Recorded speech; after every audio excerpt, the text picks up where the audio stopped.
मैं एक्सप्लेन करूंगी future continuous tense. Okay, सो पहले मैं इसके रूल्स लिखूंगी कि फ्यूचर कॉन्टिन्यूस टेंस के सेंटेंसेस कैसे बनाते हैं, इसकी सेंटेंस फॉर्मेशन कैसे होती है।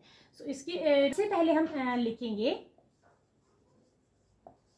Subject plus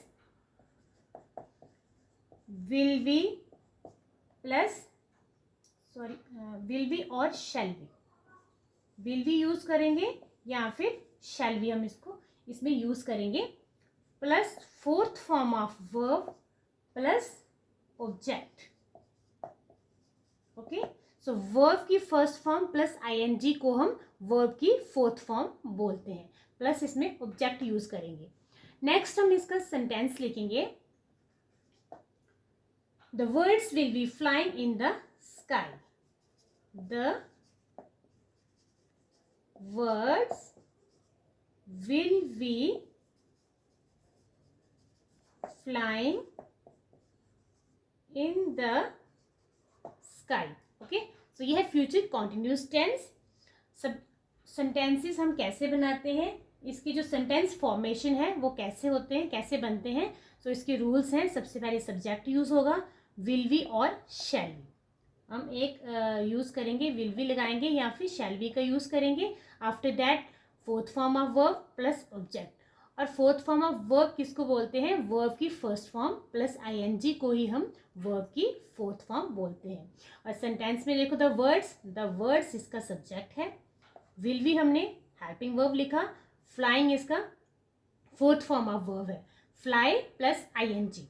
fly first form है वर्ब की, उसके साथ हमने आईएनजी लगाया तो इसका बन गया वर्ब की fourth form, flying in the sky. और स्काई क्या है, इसका ऑब्जेक्ट है। So now second sentence, they will be losing the match.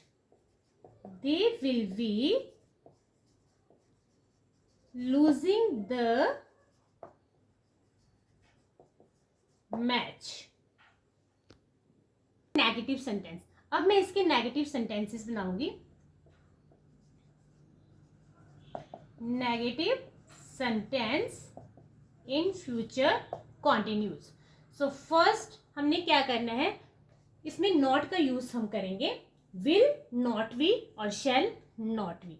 अगर हमने नेगेटिव सेंटेंस बनाना है तो हम विल और शैल के साथ नॉट का यूज करेंगे, आफ्टर दैट हम वी वर्ड का यूज करेंगे। सो हमारा फर्स्ट सेंटेंस था, the words will be flying in the sky. तो हम लिखेंगे the words, okay, the words will not be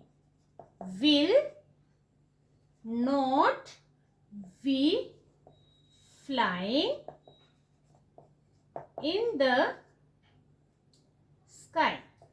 okay, the words will not be flying in the sky। so mostly बच्चों को ये confusion होती है, वो क्या करते हैं, the words will not be का यूज ऐसे नहीं करते हैं, वो सीधा लिख देते हैं the words will be not।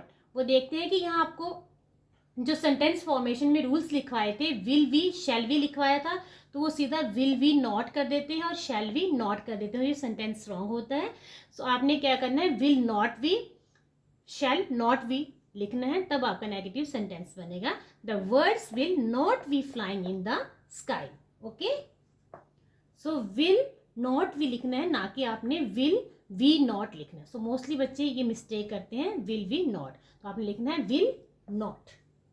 Clear.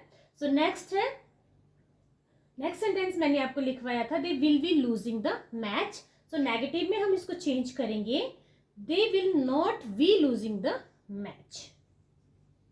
They will not be losing the match. They will not be losing the match. अब यहाँ पर भी मैंने विल का यूज किया है, उसके बाद मैंने नॉट का यूज किया, फिर मैंने बी लिखा है, लूजिंग द मैच। तो ये सब्जेक्ट है और मैच इसका ऑब्जेक्ट है। हेल्पिंग वर्ब हमने यूज कर लिया विल बी। ओके, सो बीच में हमने लगा लिया नॉट, तो they will not be losing the match. So ये है accurate sentence in negative. Okay, so future continuous tense था ये। पहले मैंने आपको सिंपल सेंटेंसेस बनाना सिखाए कि हम सेंटेंस फॉर्मेशन कैसे करते हैं, हम सेंटेंसेस को कैसे बनाते हैं, हम उसको कैसे आइडेंटिफाई करते हैं कि ये फ्यूचर कॉन्टिन्यूस टेंस है। तो सबसे पहले मैंने सब्जेक्ट लगाया, उसके बाद विल वी और शैल वी का हम यूज़ करेंगे। नेक्स्ट मैंने फोर्थ फॉर्म यूज़ की है, उसके बाद ऑब्जेक्ट, और मैंने ये भी बताया है कि फोर्थ फॉर्म क्या होती है, वर्ब की first form plus I N G. Then मैंने नेगेटिव सेंटेंसेस बनाए हैं। ओके, सो नेगेटिव सेंटेंस में मैंने पहले सब्जेक्ट लिया है, उसके बाद मैंने विल का यूज़ किया है, फिर नॉट, फिर बी, फिर मैंने फोर्थ फॉर्म यूज़ की है, उसके बाद मैंने ऑब्जेक्ट का यूज़ किया है। तो नेगेटिव हम जब बनाएंगे तो हम यहाँ पर विल वी नॉट नहीं लिखेंगे, हम लिखेंगे विल नॉट वी और shall not we plus fourth form of verb plus object.